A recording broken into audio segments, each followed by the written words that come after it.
안녕하십니까. 하이구조 권영근입니다. 또 코로나19로 대면 수업이 어려워진 관계로 또 이렇게 비대면 수업을 하게 되었습니다. 그래서 요번 2학기 강의는 철근 콘크리트 공학 특론입니다. 특론으로 여러분도 아시겠지만 철근 콘크리트 구조물에서 보강 철근의 역할은 대단히 중요합니다. 그러니까 보강 철근은 부재의 강도를 증가시킬 뿐만 아니라 부재가 이제 붕괴되기 전까지 어느 정도 커다란 변형을 일으켜야 합니다. 그래서 콘크리트 구조물의 갑작스러운 파괴를 방지하는, 그러니까 연성 능력을 키워야 된다고 하죠.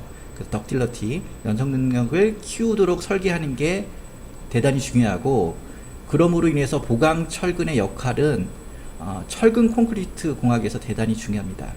그래서 2학기 수업은 고민 끝에 철근을 다뤄보자. 이 보강철근에 대한 내용을 다뤄보자고 마음을 먹었고, 그래서 이제 수업 목표는 본 강의자를 통해서 철근 콘크리트 구조물의 배근 상세를 좀 알아보자. 그것도 이제 우리나라 구조 기준에 준해서 부재별로 또는 골조별로 학습을 해보고요. 그래서 각 부재별 철근의 역할, 그 다음에 배근법 등을 정확히 좀 적용하는데 어떻게 적용하는 것이 바람직할까 하는 것을 고찰해보는 것을 저희 수업 목표로 정했습니다. 사실 철근, 배근 상세는 저와 같은 건축구조 기술자들도 사실 그 사고가 정립이 안 돼 있는 사람들이 많습니다. 그리고 그 철근 배근 방법도 종류가 많고, 그 다음에 이론적 근거라든지 이런 것도 많기 때문에 이것도 뭐 한 방법이 뭐 맞다 틀리다 라고 말하기가 사실은 곤란한 겁니다. 그렇지만 요번 2학기 강의를 통해서 건축 구조 기술자, 특히 설계를 주로 하는 건축 구조 기술자 입장에서 본 철근의 상세는 어떤 것인가를 한번 고찰해 보시고, 그 수업을 드시는 분들 중에는 저와 같이 이제 건축 구조 기술자 설계하시는 분도 있을 거고요. 그 다음에 건축사들 설계하시는 분들도 있으실 거고, 시공회사에 계시는 분도 있으실 거고, 다양한 분야가 건축 분야에 있으실 텐데 각자 분야에 맞춰서 한번 그 건축 구조 설계 측면에서는 어떻게 해석을 하고 어떤 근거로 얘기를 하는지를 한번 생각해 보시고 학습해 보시면 많은 도움이 될 것 같습니다. 그러니까 저도 요번 강좌를 핑계로 한번 디테일하게, 그 다음에 그 근거들은 어디서 나온 건지를 한번 따져보고 저도 나름대로 공부하는 기회를 삼고자 합니다. 그래서 오늘 첫 시간으로서 일단 철근의 기본사항을 먼저 살펴보도록 하겠습니다. 그래서 철근의 기본사항 중에서 먼저 철근의 종류 및 표기에 대해서 살펴보고요. 두 번째, 철근의 화학 성분, 그리고 기계적 성질에 대해서 살펴보겠습니다. 그리고 세 번째, 철근의 가공, 네 번째, 철근의 배치, 그 다음에 다섯 번째, 철근의 피복 두께, 그리고 철근의 고임대 및 간격제, 그리고 마지막으로 철근의 표면 상태 및 녹에 대한 것을 공부해 보도록 하겠습니다. 먼저 철근의 종류 및 표기를 한번 정리해 볼 필요가 있습니다. 철근은 크게 원형 철근과 이형 철근이 있죠. 그래서 보통 먼저 원형 철근, SR로 표현이 되죠. SR. 원형 철근은 사실 현재로서는 잘 사용하지 않습니다. 살펴보면 이제 원형 철근은 표면에 뭐 리브라든지 마디 등의 돌기가 없는 그냥 원형 단면의 본강을 말하죠. 본강을 말하고, 예전에 우리나라 초창기 때 썼던 원형 철근의 강도는 SR 240 또는 SR 300 정도를 많이 썼습니다. 쓰고 그 이후로는 이제 이형 철근이 개발되고 나오면서 이형 철근을 쓰게 됨으로써 사라졌죠.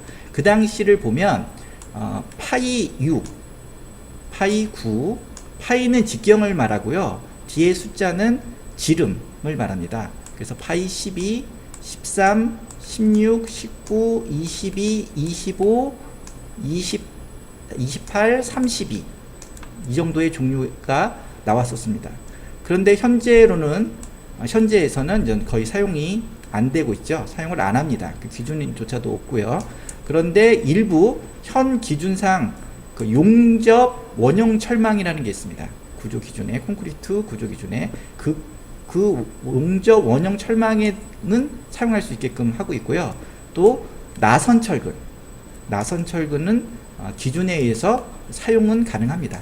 기준 사용은 가능하지만 현재에서 실질적으로는 거의 쓰이지 않고 있는 철근이 원형 철근이고요. 원형 철근의 이제 표기 방법을 보시면 여기 SR 300이라고 써 있죠.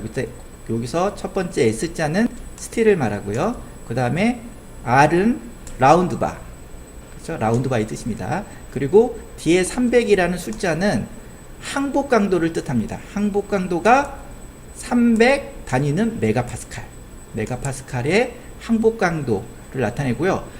이게 요 300은 최저 항복 강도입니다. 그렇기 때문에 SR300이라는 원형 철근이 있다고 하면 이거는 항복 강도가 300 메가파스칼 이상이 돼야 된다는 뜻입니다. 그렇고요. 다음은 이형철근. 이건 이제 이형철근 요즘에 많이 쓰죠. 그래서 철근의 대세를 이루는 이형철근에 대해서 살펴보겠습니다. 이형철근은 아시겠지만 표면에 리브와 마디 등의 돌기가 있는 본강입니다. 돌기가 있는 본강이고요. 그림에서 살펴보면 리브가 이렇게, 그쵸? 축 방향으로 쭉 튀어나와 있는 요게 이제 리브라고 하죠. 리브라고 하고요. 그 다음에 마디는 그 사이에 이렇게, 그쵸? 이렇게 돼 있는 게 마디죠. 마디는 왼쪽 그림은 45도 이상의, 그쵸? 이렇게 모양으로 돼 있고, 그 다음에 오른쪽 철근의 형상에 대한 마디는 이렇게 직선으로, 그쵸? 이렇게 단면에 수직 방향으로 이렇게 되어 있죠. 그래서 철근의 형상은 제작사별로 다릅니다. 그래서 철근도, 이형철근도 제작사별로 리브 마디의 형태가 다르다는 거 기억해 주시고요. 그 다음에 이제 마디는 각도를 이루어야 됩니다. 각도를 이루어지는데 45도 이상 돼야 되고요. 그 각도는 여기 보면 리브를 기준으로, 그렇죠? 시작되는 각도, 이게 각도 측정 부위입니다.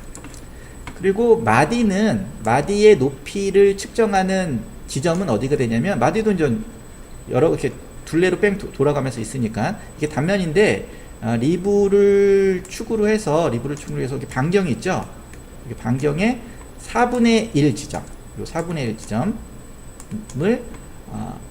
마디 높이의 측정 지점으로 KS에서는 정하고 있습니다.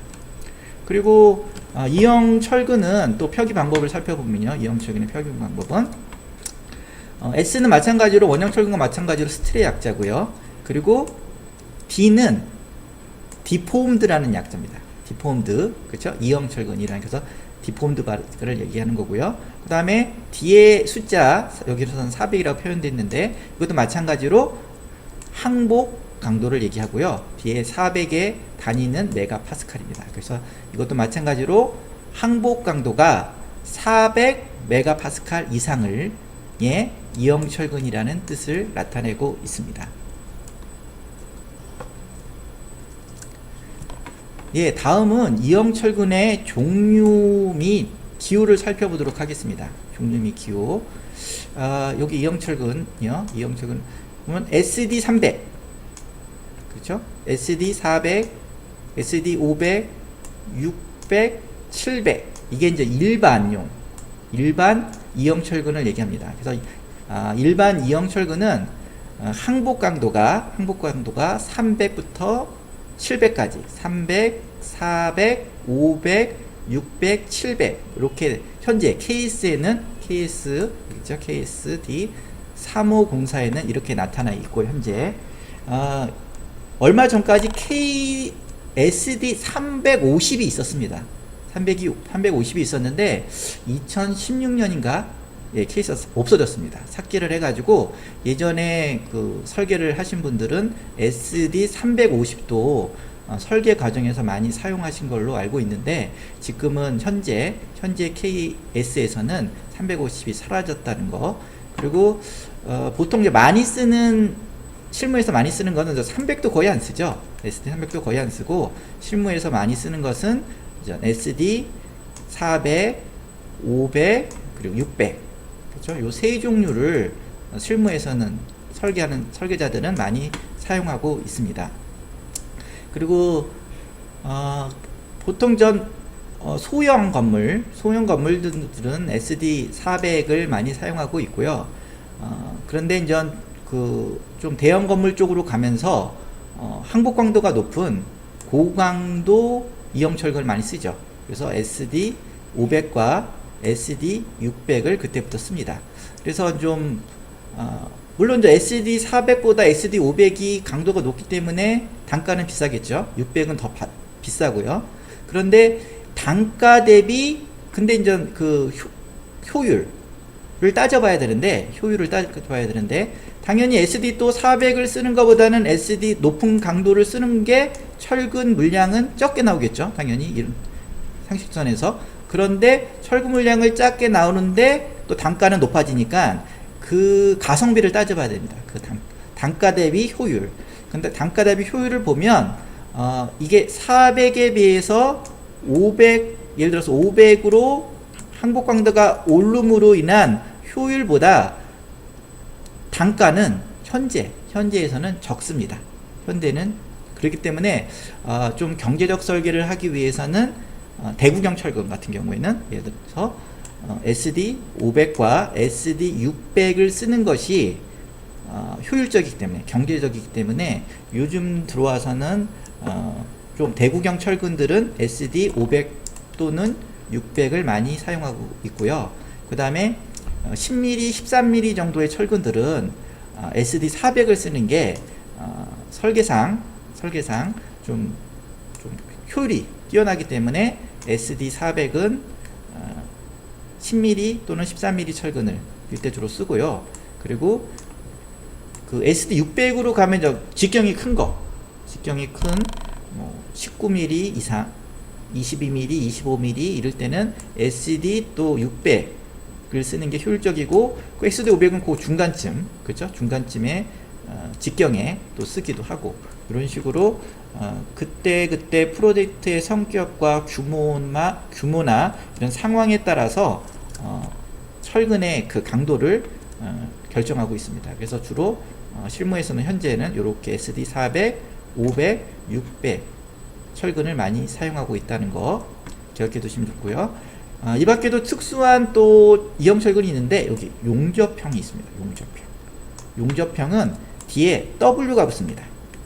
그쵸? W가 붙어 있죠? 근데 요거는 SD 400과 SD 500만 나옵니다. 현재 KS에서는 그러니까 300과 700 항복한 도짜리는 없죠. 요걸 한번 또 유념히 살펴보시고요.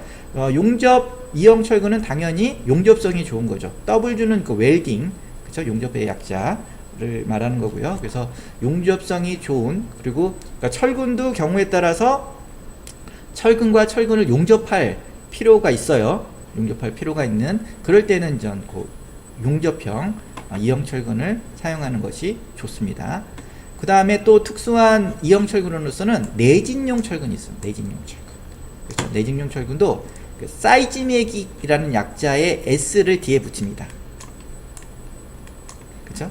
그리고 종류에는 현재 KS 등록되어 있는 것은 SD400S, SD500S, SD600S 세 종류가 나오고 있습니다. 당연히 뭐 일반용 이형 철근보다는 다들 용접형이나 특수용이 내진용이 비싸겠죠. 비싸겠고 그래서 그렇고요. 여기 나오시죠? 기본이 나오죠.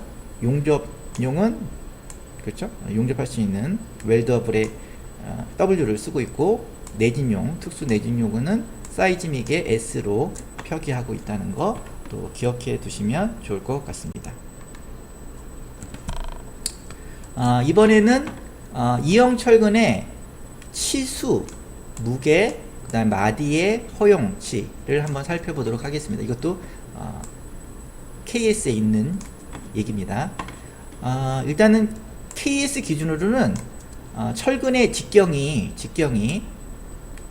18가지로 구분하고 있습니다. 그래서 D4, D5, D6 뭐부터 8, 그리고 여기 있죠. 10, 13, 16, 19, 22, 25, 29, 32, 35. 이 밖에도 D28, D41, 43, 51, 57 이렇게 18개로 구분되어 있는데, 여기에 표에 나타나 있는 호칭 직경의 이형 철근이 주로 많이 사용합니다. 그래서 주로 많이 사용하는 것은 D10부터 D35까지 많이 사용합니다. 여기서 D10은 뭐냐? 이형 철근, 이것도 직경에 대한 얘기죠. 직경이 지름이 10mm, 직경이 13mm, 16mm라는 뜻이 있는데요. 그러면 이형 철근의 지름은 어떻게 될까요? 이형 철근은 앞에서 살펴봤듯이 리브가 있고 마디가 있어요. 그렇죠? 그러면 뭐 평균 지름을 따져보기도 애매하고 참 좀 지름을 결정하기가 좀 어렵습니다. 그러면 어떻게 결정을 하냐? 그래서 이형 철근은 단위 미터당 무게를 잽니다. 단위 미터당 무게를 재서 그 무게에 해당하는 것을 원형 철근으로서 환산을 해서 그거에 해당되는 지름을 따집니다. 그게 바로 공칭지름입니다. 여기 보시면 공칭지름이라는 게 있죠. 공칭지름. 그래서 D10은 공칭지름이라는 게 이거의 단위 미터당 무게가 원형 철근으로 환산했을 때 공칭지름이 9.53이라는 뜻입니다. 근데 이제 그 표기법 할 때는 이 공칭지름을 그대로 9.53이라고 쓰기는 좀 그렇죠. 그렇기 때문에 이거를 좀 근사값으로 해서 9.53의 근사값인 12라는 걸 쓴 겁니다. 그래서 D10. 그래서 D10은 호칭 지름을 얘기하는 거고요. 좀 전에 말씀드렸던 그 원형 철근으로 환산한 그 직경을 공칭 지름이라고 표현하고 있습니다. 그러니까 호칭 지름과 공칭 지름이라는 뜻을 기억해 두셔야 되고요. 마찬가지로 그래서 D13은 공칭 지름이 12.7이고요. 그 다음에 D16은 공칭 지름이 그죠? 15.9 이런 식으로 표현이 되고 있습니다. 그래서 D35는 공칭 지름이 그죠? 34.9mm라는 뜻입니다. 그래서 호칭 지름인 무슨 뜻인지 공칭 지름의 근사값을 쓰는 거구나 이렇게 생각하시면 되고요. 그래서 단위 무게는 이렇게 첫 번째 칸에 표시됐듯이 단위 미터당 킬로그램 포스가 되겠죠. 킬로그램 포스가 이 정도에 해당되는 겁니다. 그리고 무게는 중요한 게 이제 그 무게별로 이제 가격이 형성이 되죠. 그렇기 때문에 단위 무게도 이제 중요한 수치가 되는 거고요. 그 다음에 공칭 단면적은 아시겠지만 공칭 지름을 기준으로 한 단면적이겠죠. 그래서 단면적은 각 호칭 지름별 공칭 단면적이 이렇게 표기가 되어 있습니다. 표기가 되어 있고요. 그러니까 여기 공칭 지름이 9.53이니까 어떻게 됩니까? 단면적은 4분의 파이 d 제곱이 되겠죠. 그렇죠? 4분의 파이 d 제곱. 그래서 여기 4분의 파이 곱하기 d 공칭 지름의 제곱을 하면 아마 이런 숫자가 나옵니다. 이런 숫자가 나오고요. 그 다음에 마찬가지로 공칭의 둘레, 주장이라고도 표현하는데 공칭의 주장은 또 이렇게 그렇죠? 주변의 길이는 공치 지름을 기준으로 이렇게 또 표기가 되고요. 구조 설계자들은 전 많이 쓰는 이게 10mm부터 35mm 정도까지는 애웁니다. 애워요. 그래서 그 공칭 그 단면적을 애우죠. 공칭 단면적을 해서 10mm는 그 좀 뭐 뒷자리는 조금 그죠? 생략하고 0.71cm 제곱 이렇게 외우죠. 그 다음에 14mm는 1.27cm 제곱 그렇죠? 그 다음에 D19는 그렇죠? 1.99. 그 다음에 D19는 2.87. 그 다음에 D22는 3.87. 그 2.87, 3.87 비슷하죠? 그 다음에 D25는 5.07. 그쵸? 그 다음에 D29는 6.42. 이런 식으로 외웁니다. 그죠? 저 같은 경우는 뭐 요 정도까지는 외우고 있고요. 요거는 사실 잘 안 외웁니다. 네, 안 외워요. 왜냐면 잘 안 쓰거든요. 그럴 때는 제가 찾아보는데 구조 설계자들은 보통 요 정도까지는 머릿속에 외우고 있죠. 외우고 있습니다. 그리고 여기서 또 하나 살펴볼 것은 이영철군으로서 어쨌든 그 KS 인증을 받으려면 각 그 제조사별로 인증을 받으려면 여기 마디의 치수가를 만족시켜야 됩니다. 마디. 아까 리브가 있고 마디가 있다고 그쵸? 말씀을 드렸죠. 그런데 리브에 대한 제한은 수치 그 기준은 없고요. 일단 마디는 있습니다. 마디 여기 보면 그래서 마디의 평균 간격 최대치 그거보다 작으면 되는 거죠. 그죠? 최대치가 이렇게 밀리미터 이렇게 각자 마디의 최대치가 직경별로 이렇게 정해져 있고요. 요거를 만족을 해야지 케이스 인증을 받겠죠. 그 다음에 마디의 평균 높이가 있습니다. 그죠? 아까 마디의 평균 높이가 어디다 그랬죠? 반경의 4분의 1 지점인가요? 그죠? 그 지점에서 체크를 한다 그랬죠? 그거에 최소치와 최대치가 있습니다. 그러니까 최소한 높이가 이 정도는 돼야 된다. 0.5mm 이상은 돼야 되는데 그렇다고 너무 커도 안 됩니다. 그 최대치 제한도 있죠. 최대치 제한도 있다는 거.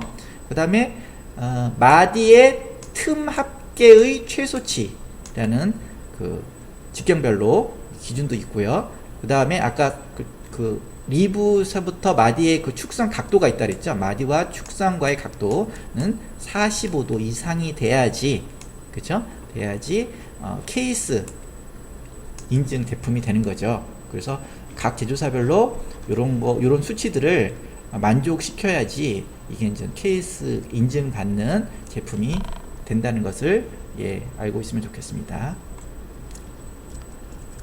이번에는 이제 그 이영철군의 그 롤링 마크라는 걸 살펴볼게요. 세계 구분도. 여기 보시면 여기서 왼쪽부터 한번 읽어보죠. 읽는 순서 왼쪽부터. 여기서는 전 예를 들어서 KR이라는 숫자가 이렇게 있습니다. 이거는 코리아, 그죠? 국산이구나, 한국이라는 뜻이군요. 뜻이고요. 그 다음에 여기는 DH라고 써 있죠. 이거는 제조사입니다. 이 철근은 제조사가 어디구나라는 걸 표기하고 있고요. 그 다음에 여기는 DH는 일단 여기서 보시면 대한제강입니다. 대한제강이고요. 그 다음에 여기 현대제철은 HS라고 표현하고 있고, 동국제강은 DK, 그 다음에 한국철강은 HK라고 표현하고 있습니다. 여기 원산지도 국산이 아닌 거는 일본은 JP, 재팬에서의 JP라고 약어를 쓰고 있고요. 중국은 차이나, 그쵸? CN이라고 표현하고 있습니다. 그리고 얼마 전까지는 이게 또 한국을 그냥 K라는 용어로, R 빼고요, K라는 용어로 표기를 했다고 합니다. 그러니까 좀 또 조금씩 이제 시대에 맞춰서 이제 이 표기 방법이 바뀌고 있는 거죠. 그 다음에 여기 뒤에 10이라는 숫자 보이죠? 이게 이제 아까 호칭지름, 그죠? D10mm라는 뜻입니다. 그죠? 호칭지름이라는 얘기. 공칭지름하고 좀 틀리다고 말씀드렸죠. 다시 기억을 더듬어 보면. 그 다음에 뒤에 사자가 보이죠? 사자. 요거는 강종을 구분하는 표기로 SD400이라는 겁니다. SD400이 뭐라 그랬죠? SD, 이영철근, 스틸, 디폼드, 그쵸? 이영철근인데, 항복 강도가 400메가파스칼 이상인, 그쵸? 그래서 여기 표기가 되겠죠? 요거와 같이 SD, 400이라는 뜻이고요. 여기는 4자, 00은 빠졌죠? 그리고 SD 500이라고 쓸 수도 있고, SD 600이라고 쓸 수도 있고.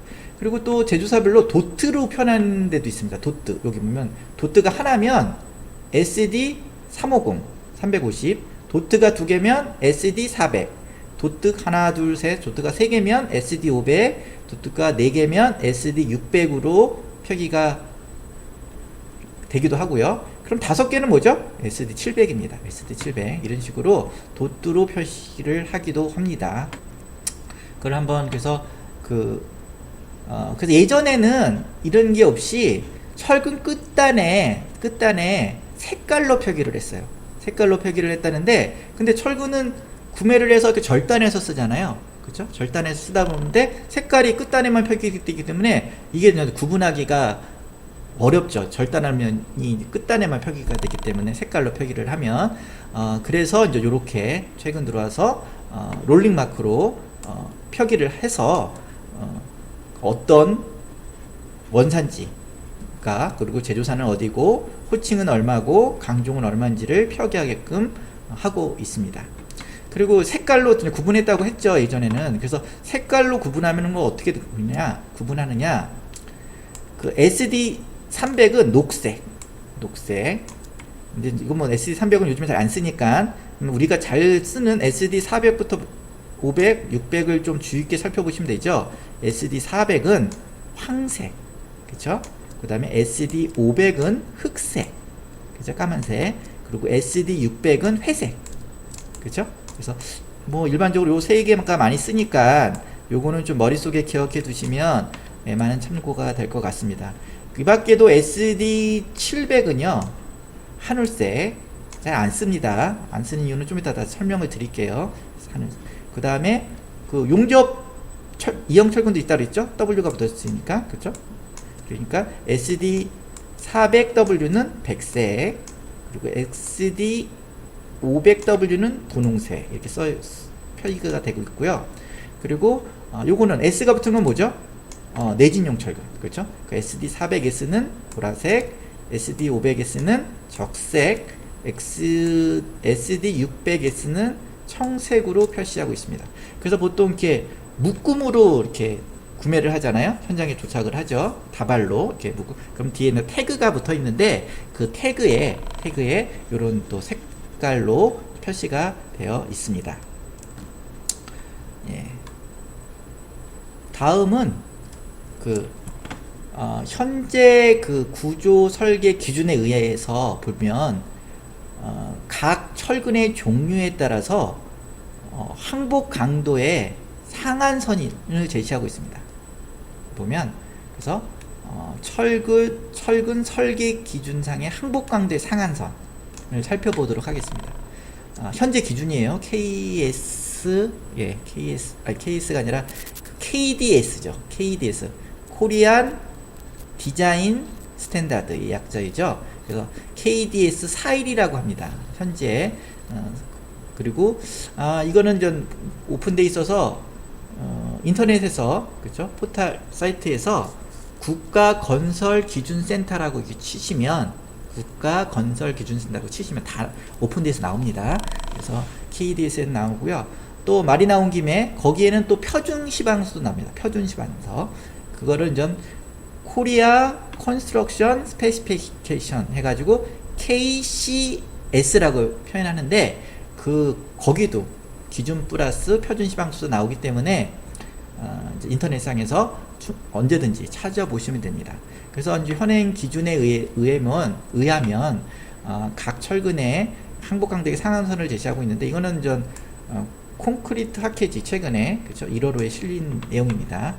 이렇게 보시면 주철근, 그렇죠, 보의 주철근, 기둥의 주철근, 그 다음에 슬라브의 주철근, 기초의 주철근, 그죠? 그죠? 주요가 되는 주철근들은 600메가파스칼까지 쓸 수가 있습니다. 설계 기준상.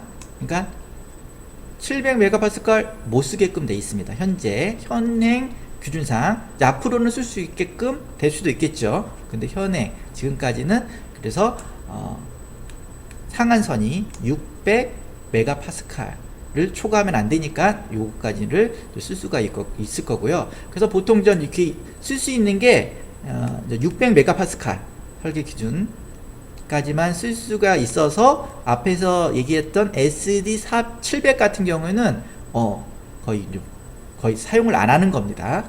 그리고 여기 보면 전단 철근 있죠. 여기 전단 철근 그러니까 전단력에 그 저항하는 철근, 보호의 입장에서는 스트럽이 해당되겠죠. 그 스트럽은 전단 철근은 일반적으로 500, 여기 보시면 500메가파스칼 있죠. 500메가파스칼을 초과하면 안 된다고 구조 설계 기준에 나옵니다. 그래서 보통 이제 600까지 쓰는데 이렇게 보면 전단 철근은 500까지만 써라 라는 게 이제 큰 틀이고요. 큰 틀이고 여기서 세세하게 또 이제 말을 하고 있습니다. 세세하게. 그런데 여기 보시면 특이한 겁니다. 나선 철근은 그죠? 700메가파스칼까지 쓸 수 있다. 유일하게 나선 철근만은 700메가파스칼까지 쓸 수 있도록 규정이 되어 있죠. 나선 철근은 뭐죠? 주로 쓰이는 데가 기둥에서, 그죠? 기둥에서 이렇게 끊어지지 않고 이렇게 그죠? 이렇게 스파이럴 형태로 이렇게 감아지는 게 나선 철근이죠. 그래서 나선 철근은 일단 기준상 700메가파스칼까지 쓸 수는 있다고 하는데 사실 이 나선 철근은 실무에서 그렇게 자주 사용하지 않습니다. 네, 자주 사용하지 않기 때문에 보통 잘 쓰지를 않기 때문에 그래서 700메가파스칼까지 쓸 상황이 이렇게 많이 발생하지 않죠. 근데 어쨌든 기준에는 이렇게 되어 있고요. 그 다음에 띠철근. 띠철근은 이제 기둥에 그 띠철근을 얘기하는 거죠. 그러니까 나선 철근이 아닌 그죠? 이걸 기둥에 들어가는 띠철근, 타이바라고 하는 거. 이거는 뭐 마찬가지로 주 원칙에 따라 600메가파스칼까지 쓸 수 있게끔 돼 있고요. 그런데 이제 예외적으로 이런 게 있죠. 확대 머리 이형 철근은 400메가파스칼까지가 상한선 값이고요. 그리고 비틀림 철근은 500메가파스칼. 비틀림 철근은요, 뭐 실질적으로 어떻게 보면 전단 철근이라고도 할 수가 있기 때문에 전단 철근에 준하는 500메가파스칼이 상한선이고요. 전단 마찰 철근도 그렇죠? 전단 철근에 준한 500메가파스칼까지만 쓸 수 있고. 그리고요. 그리고 전단 철근은 이제 대부분 제가 말씀드렸죠. 500메가파스칼이라고 했죠. 근데 벽체는 600메가파스칼까지 쓸 수 있습니다. 그러니까 사실 벽체에서 수평 철근은 어떻게 보면 전단 철근이라고도 볼 수가 있습니다. 개념상은 그렇지만 또 벽체 철근량은 예외적으로 600메가파스칼까지 쓸 수 있는 거죠. 어떻게 보면 기둥의 입장에서 보면 띠철근도 전단 철근의 역할을 하죠. 그쵸? 뭐 구속 역할도 하지만 구속 효과 역할도 하지만 그렇지만 이건 또 600메가파스칼이고 그렇죠? 그래서 대부분 그 벽체를 제외한 대부분의 이제 그 부재든 전달 철근들은 500메가파스칼이다 이렇게 알고 계시면 되겠고요. 그리고 또 이제 그 세세한 구조 설계 그 설계법 안에서 용접 이형 철망형 전단 철근 잘 쓰진 않습니다. 실무에서 솔직히. 그런데 이거는 어쨌든 기준상 600메가파스칼 쓸 수 있게끔 하고 있고요. 여기 보시면 이거 나선 철근도 700메가파스칼을 그쵸? 쓸 수 있게끔 하고 용접 철망은 또 그쵸? 이게 이렇게 좀 상향 조정 시켜놨죠. 그 이유는 뭘까요? 보통 요런 철선이라고 하는 거예요. 얇은 철선인데 이 철선들은 보통 제작 과정에서 그 신장률이 좀 많이 발생합니다. 그러니까 좀 많이 당겨 놓다는 거죠. 당겨 놓기는 바람에 그 고강도 강제가 많습니다. 될 가능성이 많기 때문에 그래서 아마 나선 철근은 또 이렇게 스파이럴 형태로 감기 때문에 또 아까 말씀드렸죠. 나선 철근은 원형 철근을 써도 된다 그랬죠. 그렇죠? 기준상 원형 철근도 써도 되기 때문에 그래서 어쨌든 철선을 그 다음에 이제 그 철근이 그 코일형 철근이 있습니다. 코일로 이렇게 두들두들 말아가지고 그래서 이거를 이제 이렇게 끊어서 쓰게끔 그래서 코일용 철근들도 그러니까 일종의 철선이기 때문에 제작 과정상 어느 정도의 신장량 늘어나 있기 때문에 고강도 강제일 가능성이 많기 때문에 어쨌든 이렇게 좀 약간 상향 조정 시켜 놓은 것 같고요. 여기서 이방향 또 전단 보강제, 이방향 전단 보강제, 예를 들어서 이방향 슬라브에 기둥 주위에서 전단 보강을 한다. 그죠? 근데 이거는 기준상 400메가파스칼입니다. 이거는 구조 설계하시는 분들도 틀릴 가능성이 많은 그쵸? 그래서 어쨌든 400메가파스칼이라는 거. 그러니까 슬라브에 예를 들어서 플랫 슬라브나 플랫 플레이트 슬라브 기둥 주위에 전단 보강을 해야 되겠죠. 해야 될 때가 있겠죠. 그렇죠? 해야 될 그때 철근으로 전단 보강을 할 경우에는 예, 항복 강도의 상한선이 그죠? 400메가파스칼까지다 라는 거. 그러면 한 가지. 그럼 500 SD 500으로는 보강할 수 없는 거 아닙니까? 그건 아니에요. 예를 들어서 SD 500 철근을 사용해서 슬라브의 이방향 전단 보강근을 만들어줘도 돼요. 그런데 그 SD 500은 항복 강도가 500메가파스칼이잖아요. 근데 500메가파스칼 설계할 때 그 값을 쓰면 안 되고 되겠죠? 네, 낮춰서 400메가파스칼로 보고 설계를 하라는 내용입니다. 무슨 말인지 아시겠죠? 당연히 효율이 떨어지는 거죠. 그렇죠? 철근은 500메가파스칼을 견디게끔 설계를 철근 자체는 만들어놨는데 이거를 낮춰서 그렇죠? 상한선을 400메가파스칼로 하고 계산을 쓴다는 자체가 효율이 떨어지기 때문에 사실 그렇죠? 쓰면 안 된다는 게 아니라 그렇죠? 효율이 떨어진다는 거죠. 그 높은 쪽에 항복 강도의 철근을 쓸 경우에는. 그리고 마지막으로 편심 전단 설계용 전단 철근은 예, 이것도 마찬가지로 400 메가파스칼까지 상한값이 되어 있다는 거 예, 한번 정리해 볼 필요 있습니다. 이것도 막상 이렇게 정리를 안 하면 구조 설계자들도 이렇게 많이 놓치는 경우가 있습니다. 그래서 한번 정리해 보면 좋을 것 같고요. 다음은 예, 철근의 화학성분 및 기계적 성질에 대해서 잠깐 살펴볼게요. 이형 철근은 또 이제 케이스 인증을 받으려면요, 화학 성분이 어느 정도 만족을 해야 됩니다. 만족을 해야 되는데, 우리가 많이 쓰는 일반용인 이형 철근 SD 300, 400, 500, 600, 700, 그쵸? 예. 여기까지는, 요건 뭐 거의 안 쓰니까. 여기는 뭐죠? 무슨 제한만 있죠? 예, 여기 보면, 화학 성분 중에선 C, 탄소, 그 다음 CI, 규소, 망간, 그쵸? 그 다음에 인, 황, 구리, 그 다음 질소, 요거는 뭐냐면 탄소 당량이라는 거예요. 탄소 당량, 이렇게 구성이 되어 있는데, 일반용 SD300, SD400, 500, 600, 700까지는 뭐 어떤 제한이 있죠? 화학성분은 여기 보면 예, 인과 황에 대한 그쵸? 요 제한만 있습니다. 그쵸? 그래서 또 그걸 한번 또 이렇게 유심히 보시면 또 그쵸? 네, 좋겠죠. 그래서 보면 제한이 있는데, 예를 들어서 SD 우리가 400 같은 경우에는 인 같은 경우는 얼마요?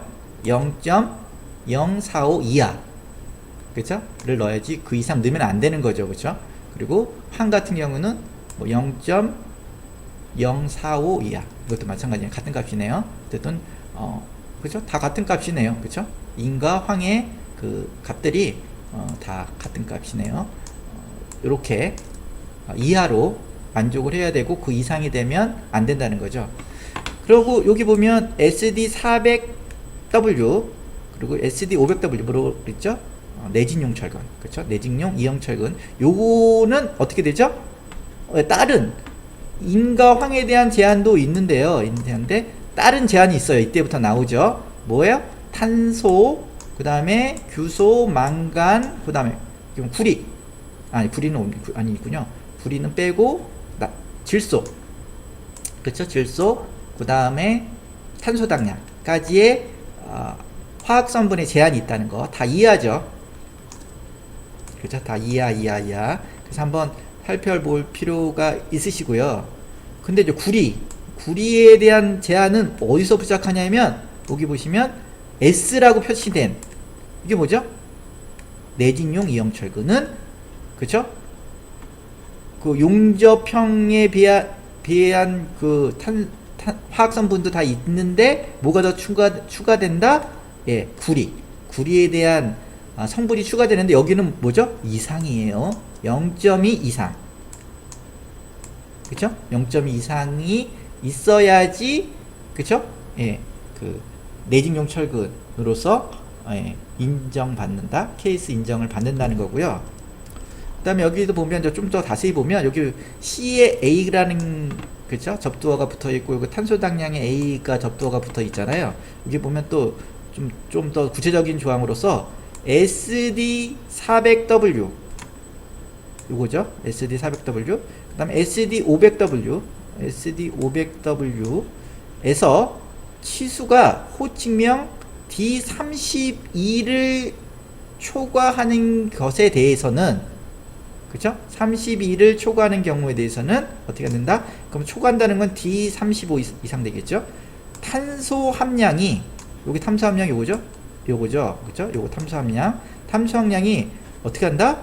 요거보다 또 완화시켜 준 거죠. 어떻게? 몇 퍼센트 이하로? 예, 아까는 0.2 이하인데 조금 대구경 철근이다 보니까 좀 완화시켜 준 거죠. 0.25% 이하. 그쵸? 그 다음에 탄소 당량은 아까 여기는 얼마였죠? 탄소 당량이 0.5 이하였는데 또 완화시켜 줬어요. 0.55% 이하. 단위는 참고로 여기 다 보면 퍼센티지입니다. 백분율이고요.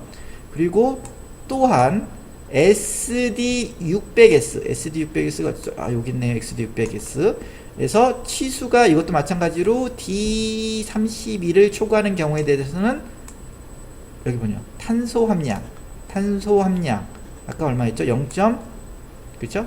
37 이하였는데 좀 완화시켜줘서 0.4% 이하고요. 그 다음에 탄소 당량도 기존에는 0.67이었는데 작은 철근은 직형의 철근은 이거는 0.7% 이하로 완화시키고 있다는 거. 그리고 B라고 여기 보면 질소요. 그쵸? 여기 B 써있죠? 질소는 질소 결합 원소가 충분할 경우에는 그 질소 함량이 높아도 좋다라는 게 있죠. 요거는 뭐에 해당되는 거죠? 질소 함량은 여기 보면 용접용 이형 철근에 해당되는 내용입니다. 그래서 다시 한번 정리를 하면 이형 철근의 화학 성분에 대한 KS 기준이 있다. 그렇죠? 그리고 일반용은 보통 인과 황에 대한 기준만 있고, 그렇죠? 그 다음에 용접용 철근과 내진용 철근은 이 밖에도 탄소, 규소, 망간, 그렇죠? 그 다음에 여기 질소, 탄소 당량에 대한 기준이 있는데 또 내진용 철근에는 그렇죠? 하나 더 구리가 좀 많이 들어가야 된다. 구리에 대한 기준이 있다. 이 정도 한번 정리를 해보시고 기억해 두시면 좋을 것 같습니다. 그래서 이형 철근은 앞에서 얘기했듯이 마디에 그 치수들 있었죠. KS 기준에 맞는 거 이런 것도 만족을 시켜야 되고 그 다음에 또 이런 화학 성분도 만족을 시켜야지 KS로서 인증받은 제품으로서 판매를 할 수 있는 거죠. 예. 그 다음에 이제 이형 철근의 기계적 성질에 대해서 알아보겠습니다. 기계적 성질. 기계적 성질은 뭐죠? 보통 이제 인장 시험 테스트를 통해 가지고 그죠?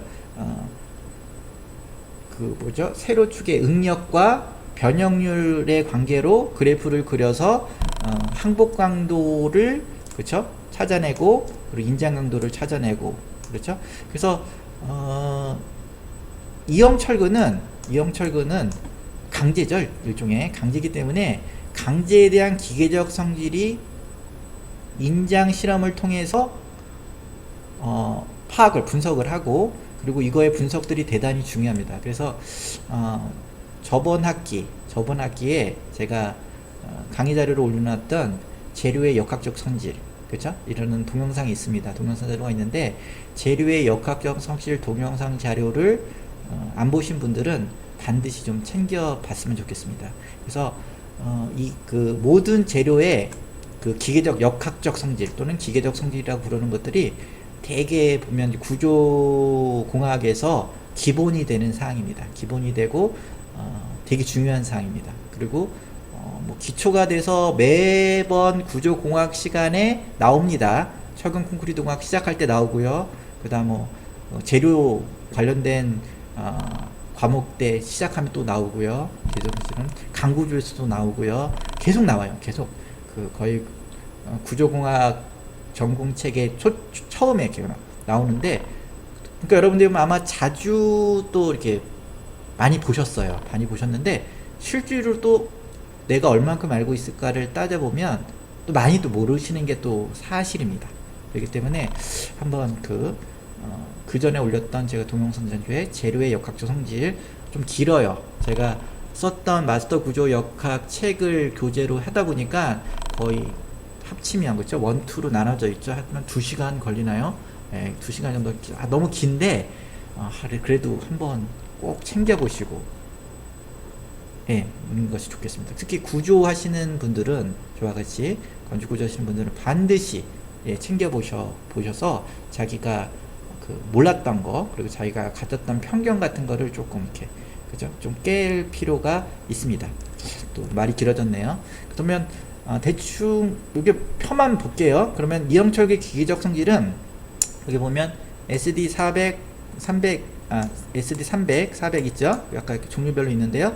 여기 보면 아까 말씀드렸듯이 여기 뒤에 있는 숫자들은 항복 강도의 최소치라 그랬죠? 그래서 그 300, 400, 500은 500의 최소치를 나타내고 있고요. 그래서 이 범위가 있습니다. 그래서 SD 500은 항복 강도가 500에서 650 범위 안에 들어야 된다는 거예요. 그렇다고 650 이상이 되면, 초과되면 이건 또 문제가 있는 철근이라는 거죠. 그렇죠? 그러니까 너무 작아도 안 되고, 그렇죠? 너무 커도 안 되는 거예요. 그죠? 세상의 이치가 또 그렇잖아요. 당당 적정한 게 좋은 거잖아요. 그죠? 부족해도 안 좋고, 그죠? 그렇다고 너무, 그죠? 많아도, 그죠? 커도 안 되는 것처럼, 저도 이제 구조공학을 오랫동안 이제 공부하면서 매번 느끼는 게 이렇게 과해도 안 되는구나. 그렇죠? 이런 거를 많이 느낍니다. 하여튼 적당한 게 좋은 게 좋은데, 어쨌든 이거 항복 강도도 여기 보시면 너무 이상 커도 안 된다는 거 항상 유념해 주시고요. 그리고 여기 보면 인장 강도에 대한 제한도 여기 나오죠. SD 300과 SD 400은 요 항복 강도의 인장 강도는 KS 인증을 받으려면 몇 배요? 1.15배 이상이 확보가 돼야 되는 겁니다. 그렇죠? 그리고 여기 또 완전 요거는 SD 500, 600, 700은 이런 항복 강도의 1.08배 이상 인장 강도가 나와야 된다는 거죠. 그렇죠? 네, 그런 걸 좀 유념해서 보시면 좋을 것 같고요. 여기 보면 용접용 철근이요, 이형 철근이죠. 요거는 400, 500이 있는데, 요거는 그렇죠? 항복 강도의 1.15배 이상의 인장 강도를 확보해야 된다는 거고, 그 다음에 여기 내진용 철근은 항복 강도의 1.25배 이상을 확보해야 된다는 겁니다. 그리고 연신율도 여기 표에 나타냈지만, 그쵸? 요 이상은, 그쵸? 확보를 해야지 요게, 그쵸? 기계적 성질이 케이스 인증 제품으로서 인정을 받는다는 거죠.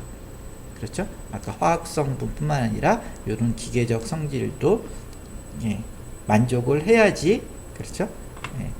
인정을 받는다는 거 좀 유념해 주시면 되고요. 여기서 보면 인장 강도와 항복 강도, 인장 강도가 있죠. 아마 그 재료의 역학 성질을 강의를 들어보면 그 연신율에 대한 내용도 나오시기 때문에 그걸 통해서 이해를 하시고요. 간단히 살펴보면 항복 강도가 발생을 하고 나중에 그 후에 인장 강도가 발생을 합니다. 그랬을 때 인장 강도에 대한 분모로 내려가서 인장 강도에 대한 항복 강도의 비를 우리는 항복비라고 합니다. 항복비, 이것도 중요한 내용이고요. 그래서 그 항복비가 크면 클수록 연성 능력이 크다고 합니다. 덕틸러티가 크다고 하는 거죠. 그렇죠? 그래서 항복비에 대한 제한도 있습니다. 항복비가 강종을 만들려면 항복비가 얼마 이하로 돼야 된다. 왜냐면 항복비가 어느 정도 기준, 예를 들어서 0.8, 0.8 이상이 되면 연성 능력이 확보되지 않은 거죠. 추성 파괴가 될 수 있기 때문에 어떤 강종으로서 인정을 못 받습니다.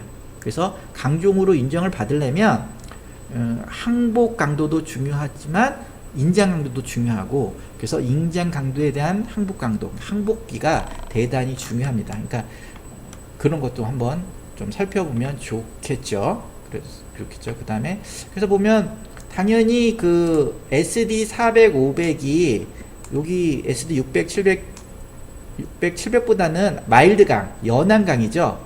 그렇죠? 연한강이에요. 그렇죠? 그러니까 좀 덕틸러티, 연성능력이 좋은 거죠. 그러니까 이제 여기 보면 좀 이렇게 높게 제한을 했죠. 이거보다. 그죠? 여기는 1.08인데 여기는 1.15. 그렇죠? 요거를 뒤집어 놓으면 전 분의 1이면 이게 항복비가 되는 거죠. 어떻게 보면 이렇게 제한을 하고 있고요. 그 다음에 그 내진용 철근은 이렇게 보시면, 그렇죠? 항복비가, 그렇죠? 항복비의 인장 강도가 더 크죠? 그렇죠? 1.25배 이상. 이거는 결국 연성 능력이 좋아야 된다는 겁니다. 그렇죠? 내진용 철근으로서 인정을 받으려면 연성 능력이, 항복 강도가 발생하고 나서 그 다음에 인장 강도가 발생하는데 그 비가, 그렇죠? 1.25배 이상으로 해서 충분히 연성 능력이 확보되어야지 이 철근이 내진용 철근으로 인정받을 수 있다는 겁니다. 예. 다음은 또 이것도 이제 그 1학기 때 했던 재료의 역학조 성질을 강의에서 많이 또 얘기를 했습니다. 얘기를 했고, 이게 아까 말씀드렸듯이 응력 변형률 선도고요. 여기 보면 세로가 응력 그리고 변형률, 그렇죠? 선도죠. 네. 자세한 얘기는 생략을 하고요. 여기에 보시면 영강, 마일드강이라고 하는, 예를 들어서 SD 400 정도, SD 300 정도는 보면 일반적으로 보면 이렇게 그 응력 변율 선도가 이렇게 탄성 구간을 지나서 항복을 하고 그 다음 변형률 경화 구간을 거쳐서 이렇게 최대 인장 강도를 찍고 판단을 하는 이런 형태를 띄고 있거든요. 이런 경우에는 여기 보면 항복선이 딱 보입니다. 그래서 요 평평한 분 여기가 FI구나, 항복점이구나, 항복 강도구나 충분히 알 수 있습니다. 그런데 SD 500 이상의 그 좀 강도가 높아질 경우에는 응력 변율 선도가 이렇게 항복점을 이렇게 평행한 구간, 그쵸? 완전 속성 구간이라고 하는데, 이 구간이 보이지 않는 요런 그래프로 나타나는 경우가 있어요. 이럴 때는 그러면 항복점을 어떻게 찾느냐, 이런 거는 또 기준에서 얘기를 하고 있는데, 일단 KS에서는 여기서 나타나지만 KS에서는 0.2% 업셋 메소드를 씁니다. 이게 0.002가 됐죠. 0.2%니까. 그래서 보면 이런 그래프에서 그 변형률이 0.002에 해당되는 여기라고 치면 여기를 찍어서 초기 기울기 있죠. 이거를 탄성계수라고 하죠. 요 기를 평행하게 이렇게 올리면 만나는 점 있죠. 요 A점을 왼쪽으로 가면 요거를 항복 강도, 항복점이라고 하자. 요렇게 나와 있습니다. 케이스는 강제나. 그런데 우리 KDS 콘크리트 구조 설계 기준에서는 다음과 같은 문구가 있습니다. 그래서 철근의 기준 항복 강도를 어떻게 정하느냐, 여기 보면 KDS 41 여기 보면 뭐라고 나오냐면 철근 또는 철선 및 용접 철망의 설계 기준 항복 강도 FI가 400메가파스칼을 초과하여 뚜렷한 항복점이 없는 경우, 그래프가 이렇게 오른쪽 같이 나온 경우는 어떻게 하냐, FY 값을 어떻게 정하느냐 하면 변형률 0.035 여기가 0.035를 값에서 쭉 그냥 올리는 거예요. 쭉 올려서 딱 만나는 A점, 여기서 요렇게, 그렇죠? A점을 기준으로 요 해당하는 여기를 뭐라고 한다? 여기 항복 강도 응력점을 정하자라는 기준이 있습니다. 내용이. 그래서 철근의 경우에는 어쨌든 이 KDS 41에 의하면 그죠? 보면 뚜렷한 항복점이 없는 경우 어떻게 한다? 변형률 0.035에 상응하는 응력값을 우리는 항복 강도라고 정한다는 거 기억해 주셨으면 좋겠습니다.